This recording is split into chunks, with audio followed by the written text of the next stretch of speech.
Thank you. Hi. I know, I'm so grateful to talk about Bitcoin and also freedom. I mean, without freedom, why do we even need the money, right? So it's a unique opportunity to talk about with Bitcoin and freedom. As you can see this satellite photo of my country, do you see that there's a black hole in between South Korea and China? That's where I was born. I was born in a complete darkness. I often joke about that, we have Earth Day in North Korea every day. It might be good for the environment, but not good for the people. In this 21st century, people do not even know what internet is.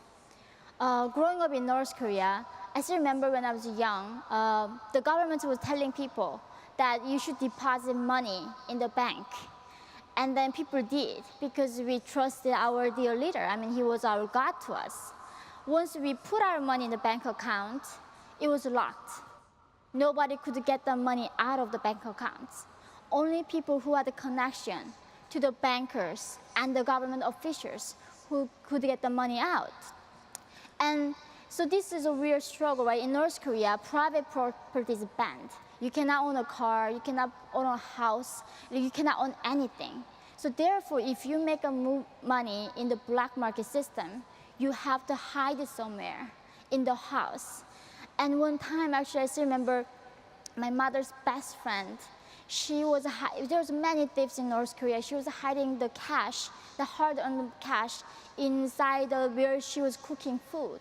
And the husband came without knowing and burned the whole thing. So her life saving gone like that.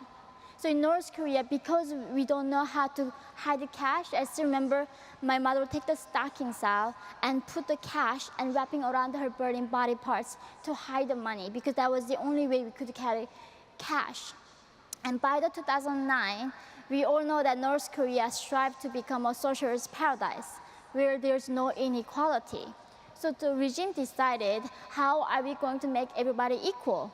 They decided in 2009, we are going to do something called the currency exchange, which means previous money that you had means worth nothing, literally trash. That people had been saving for decades. Yes, in the black market for like 70 years, people working in the black markets and saving this money, and the regime wanted to make sure that everybody is equal and take all the power from North Korean people. So they did something called the currency exchange, and they said each family now, they give them only 1 week, 7 days. 1 week, you had 1 week to turn in your old money. Yes, and they said, and for the Pyongyang people, the country people, only 3 days.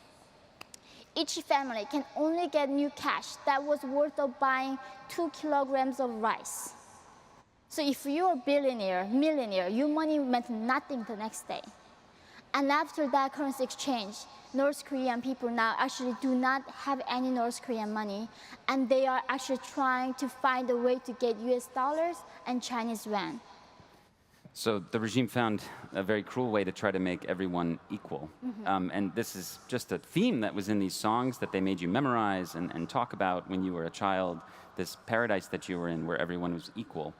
In reality, it's sort of like the Animal Farm. Some were more equal than others. And what she just described to you in 2009 is known as demonetization. So cash can help people, and it does help people around the world. A lot of people save around the world, especially in dollars. Under their mattress or somewhere in their house. But there's a very cruel way that the government can even take that from you, and that's, again, called demonetization, where they say, oh, all that money, that's no longer worth anything anymore. And as you're just telling us, they only gave people a week or even a few days, depending on which caste system you were in. In North Korea, people are geographically separated in castes, depending on the loyalty of your family during the Korean War. And they basically said you only have a certain amount of time to turn that in, and then in exchange you'll get this new money, but you can only get a certain amount. So, I mean, we don't often hear about finance and economics and money in the human rights discussions. I worked on North Korea issues for years and years and years and years and never heard about this or learned about this until I started asking questions about Bitcoin and money. And in that vein, when you were growing up, did they teach you about money in school? No, I mean, the word in North Korea, profit, is banned. The word profit is banned. So, I mean, they think money as evil, and any business, enterprise, private business is evil. So they don't teach us anything about economy and money. So people basically, what we have to do is relying on the government who is going to give us public rations. But they didn't do that. So our only choice was dying from starvation, and that's how I escaped from North Korea and was 13 years old. Can you talk a little bit about the role that money played in your escape at all, and maybe how it was a limiting factor, or how you wish you had a different kind of money? Take us through that a little bit. Yeah, I think it's so surreal for me coming from North Korea, actually sitting in Miami, this very liberal place right now with this full of electricity. I know, it's what a life. But when I escaped from North Korea at 13, I arrived in China, and they sold me for less than $300 as a sex slave. And there are right now 300,000 North Korean women in China are being sold.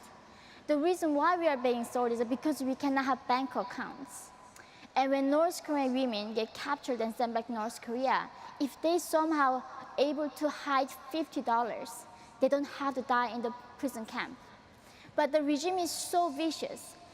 They even check everybody's parts you cannot even imagine, and then they even check after you go to bathroom. So there's no way you can hide anything, or jewelry or money in your body. But something like Bitcoin, if you remember the code or something, you go out, you talk to the broker, they give you the money, you can bribe, you can come out. But because North Korea has no medium like that, they've been suffering and dying from this tragedy.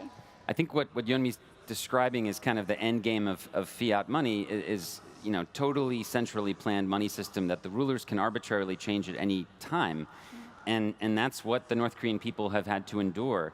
So Yeonmi, we'll start with you. You told me something very interesting about how some people in China are using Bitcoin to help aid North Koreans who are stuck there. Again, let's remember, people like Yeonmi who escape into China, they don't necessarily speak Chinese. They've never been to these places before. 70% of the people who escape are women, and they're trafficked or interned in some way. They have no bank account. They have no access to any sort of money system. So Yeonmi, can you walk us through how you've heard that Bitcoin is kind of penetrating this system? Yeah, I mean, actually, I'm sure not a lot of you have seen North Korean before, right? Because right now, there are only 209 North Korean defectors made it to America. How many? 209 during the last 80 years. So most of North Koreans, when they escape, they do not end up like me in America. Or even in South Korea. No. Most don't make it. Most get stuck in China or die. Right. So they end up in China. And China is a communist party. They do not believe in human rights. And they sponsor Kim Jong-un to stay in power and be a dictator, right? So therefore, they do not want to help these people. And not only that, China had a one-child policy. Because of that, they have 30 million men cannot find women as their wives. Especially in northeastern China, which borders North Korea. It's the poorest part of China, and it's the part where there's like the largest gender gap, essentially. Yeah. So they buy North Korean girls like me as their sex slaves. And when these women go to and meet their supposedly Chinese husband, they have a child. If the women get captured and sent back to North Korea, mother gonna send to prison camp and die. And child, the problem is, cannot get a state ID. Chinese government does not accept the child as a Chinese. So they become a stateless children. And these children, without ID, government hookah or something called, they cannot even go to elementary school. So there are 300,000 North Korean women right now in China, and the children are about up to even like 1 million of them. We don't know quite fully how many are there. So now there are underground church groups starting this like a homeschooling, sending Bitcoin to a Chinese broker, and they buy school supplies to children who cannot go to elementary school, so they don't end up being trafficked and going to brothels and become a prostitute.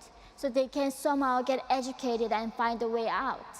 And there's a way that we can empower these women and children through Bitcoin. Thank you. I had mentioned to you earlier today that when I first met you, I don't know, 7, 8 years ago, how crazy is it that one day we'd be speaking together at a Bitcoin conference? And you didn't know what Bitcoin was at the time, and now you've been studying it. You know a lot about it. What do you think? If you could go back to North Korea and start telling people that there's this currency that's digital, that governments don't control, I mean, once that starts to pick up traction inside North Korea, what do you think will happen?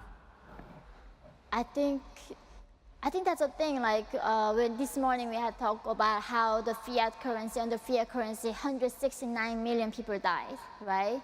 Like in my life, nothing has been more evil than government has been. I think North Korean regime is almost testament how evil a government can be to individuals.